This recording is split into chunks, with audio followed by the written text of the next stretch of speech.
Welcome to the Geeks Assembled podcast. Be afraid. Be very afraid. Hello, this is Geeks Assembled. This is the Doctor Who reviews, and we are into the 9th episode. We only have one more left. I mean, after this, after this episode, folks, we're going to be talking about the finale.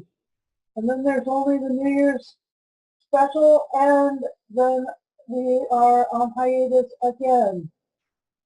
Just seems like there wasn't that much of a series because I'm used to 13 episodes or 14 episodes or a bunch more episodes.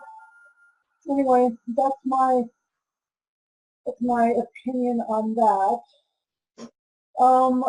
And with me, a couple of guys here who are interested in Doctor Who and watch the episode. And so this episode was called It Takes You Away.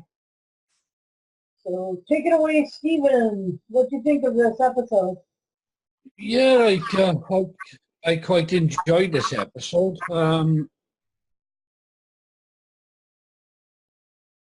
Scenery, you could see a house in the distance. I like that sort of filming. The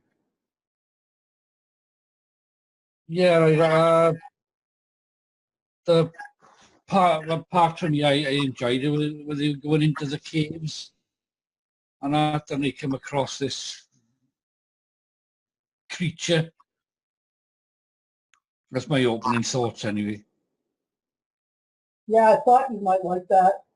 I thought the flush moths and that creature might really be your favorite part of this thing, and the dark part. Yeah, that's Stephen, all right, folks. And here's Alex. It sets up an interesting premise. I actually didn't really like it. There were some interesting characters or points, but I've seen it done other places. However, don't forget this is a sci-fi show, so I was expecting an episode like this. Oh, okay. All right, and my opening thought is I enjoyed it. I like the fact that the mirror universe actually was a mirror universe, that her father, first of all, there's a deaf girl in a little cabin or a little rugged, rustic house in Norway on the fjord, beautiful fjord, beautiful fiddly bit fjord. The doctor eats dirt, so that's how she knows she's in Norway. Anyway, that was funny. There is in this blind girl is in her home, and her father has rigged some seriously messed up monster noises outside to keep her, corralled in the house. And I mean, she's about 14, 15, 16 years old anyway. And that's just weird. And so the doctor and Ryan and Yaz sort of sorted out that it was, or Ryan actually does the sorting out that it was definitely not real. He finds the speaker in the wire, and then he backtracks to the fountain. And at that, he looks really frustrated. Like most of the time, the people around him have been supportive. His man and his Graham. In this episode, he ends up calling his grandfather, which was awesome. Anyway, when he is in the in the fray with her. He's super frustrated that, you know, her father really isn't supporting her. The father's basically intimidated. And so Ryan, that was Ryan's response, and that was really amazing. So, anyway, her father had gone into a mirror universe where her her mother was still alive, but her mother couldn't leave that mirror universe to come back to, you know, his universe, no matter how much he wanted it. And his shirt was backwards, and the path between our universe and the mirror universe is this, you know, void spot, this dark cave type place with flesh mobs that just eat you, um, and this creature that Stephen mentioned that he really liked. And so, you know, I pretty much enjoyed the whole thing. I even like the frog at the end, the mirror universe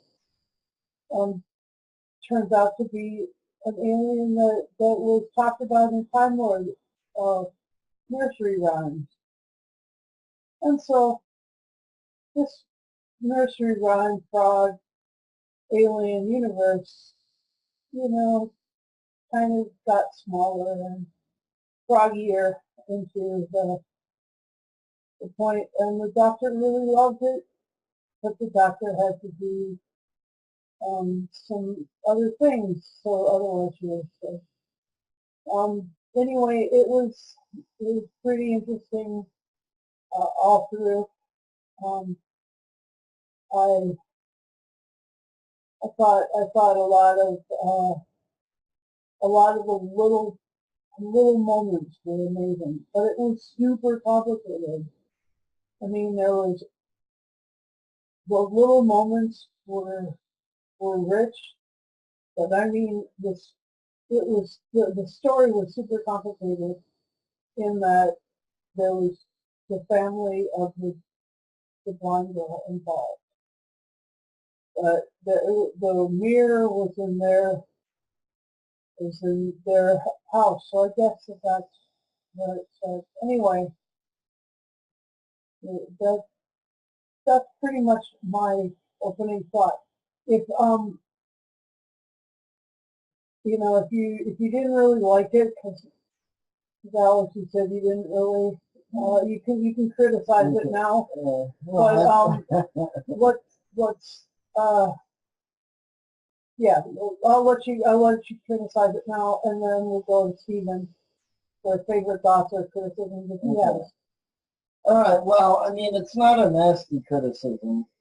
Like I said, it is a sci-fi show, so they have to try, you know, like they've done with other episodes, Journey to the Center of the TARDIS, when Smith was around.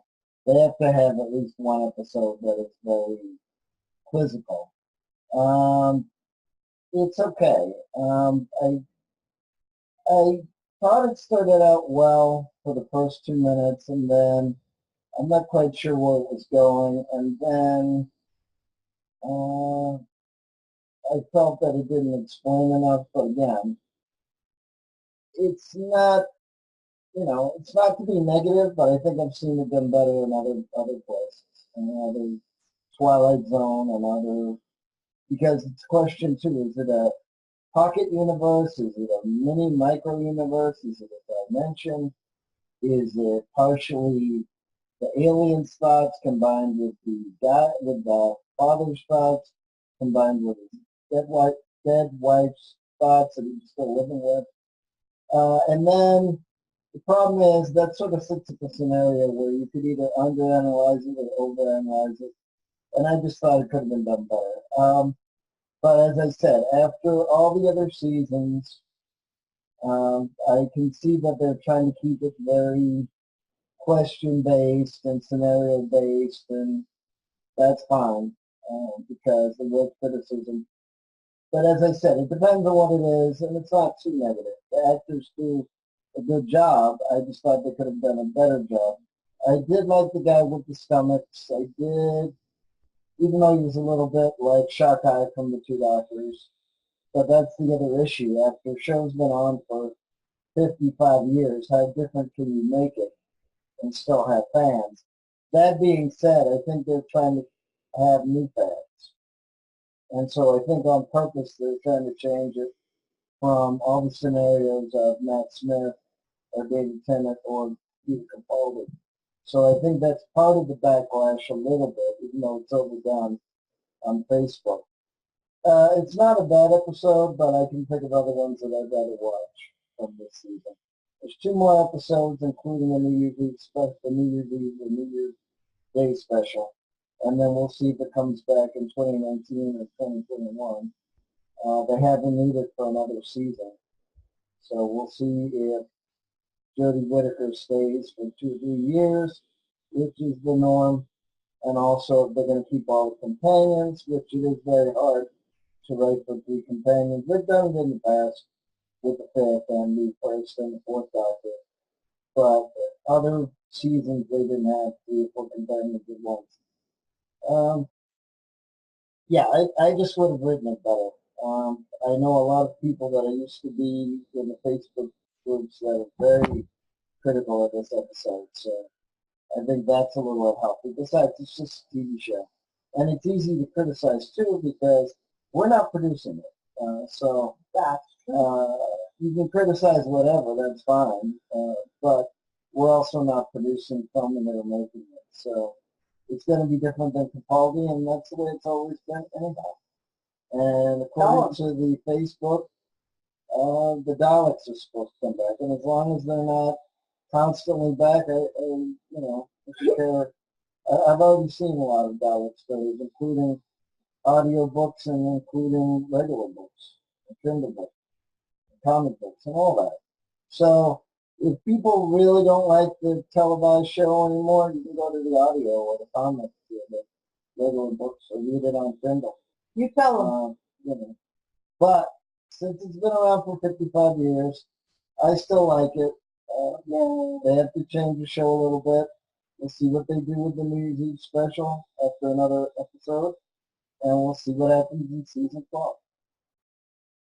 Okay, and let's go to Stephen for criticism or your favorite moments, whichever.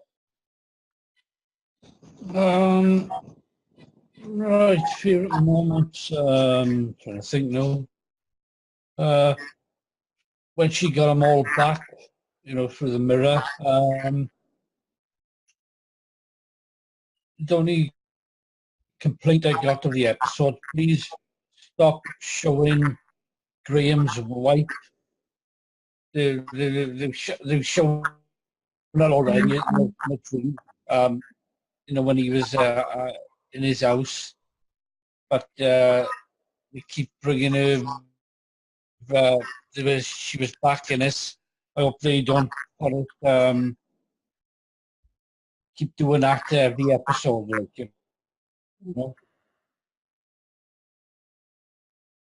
Yeah. You done? Yeah. I think the girl that played the blind girl was actually blind. I don't know if I got that right or wrong. She's actually blind. She was blind, yeah. She played an excellent part in it, I thought. And I thought that was a bit cruel in it. The dad putting the speakers, outside, like, and those noises, Yeah, all in all, it's not my favourite episode, but it was a good episode. Okay. Yeah, I thought that was, like I said earlier, that was, and I was wondering if one of you guys were going to mention the return of Grace, and the fact that the frog sounded like it at the end. Yeah, my favorite part of this was when the blind girl was like brave enough to go through this other this darkness, into the, well, this scary mid-zone, where she has to be quiet and she has to, be careful because of the flesh mods, into the mirror universe, or all the little possibilities that Alex said. Yeah, I was just like, she is so brave. And that's really what Doctor Who does. It takes random, normal individuals all throughout this planet and other planets and other spaceships and other places, random individuals, and empowers them. The Doctor makes them stronger by being near them. She was given some courage and strength enough to go confront her father and drag her father kicking and screaming back into this universe.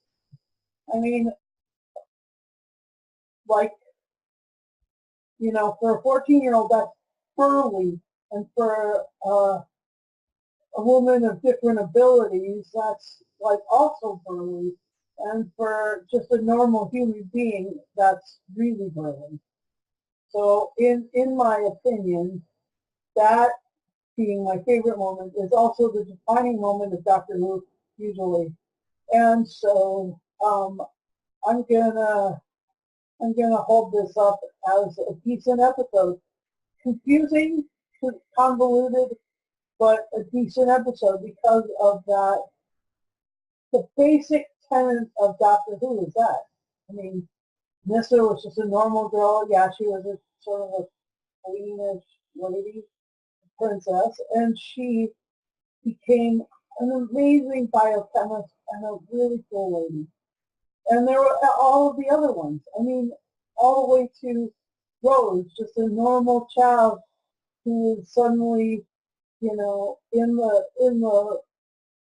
the powerful battles of between the Daleks and Cybermen. Okay, so that's my opinion on Doctor Who as a whole. Anyway, let's go to final say and score. Stephen, what's your final say and score? I really enjoyed this episode. I'd give it an 8. All right, good score. And Alex, my love, how would you score this thing? Okay, Alex is fine doing that, Cass. Okay, start. Yeah, I give it about a 7 point something. It's a nice try, but I don't know. Maybe it wasn't linear enough for me. Maybe there wasn't a real resolution, perhaps. But as I said, they have to be modern, and they have to change from Capaldi. Even though Capaldi also had a dimension as well when he was in that castle and he had to break his way out. Mm-hmm. And so did Matt Smith during Journey to the Center of the TARDIS and the God Complex. So they've done stories like this before. I think they actively did it to try to throw a lot of situations and scenarios at the viewer to make it seem action-packed. But like I said, don't take that as me bashing Doctor Who. So 7 point something? Yeah. You want to give it a number? No. All right. It's just a 7. All right, well, I'll give it an 8 too, because of the actual empowerment of the blind girl. And with that, thanks for watching our podcast. Again, we like you. We'd like you to join us and keep watching them. Watch them on YouTube. Watch them on Facebook. Share them with your friends. And so this is us signing off till episode 10, and that's about some battle of Konya, something like that. I'll have the name figured out by next podcast, I promise. And Join us for the other podcasts that we do. We do all sorts of other ones about all sorts of other things. Today we reviewed White Christmas, and that was really fun. So talk to you guys later. Bye.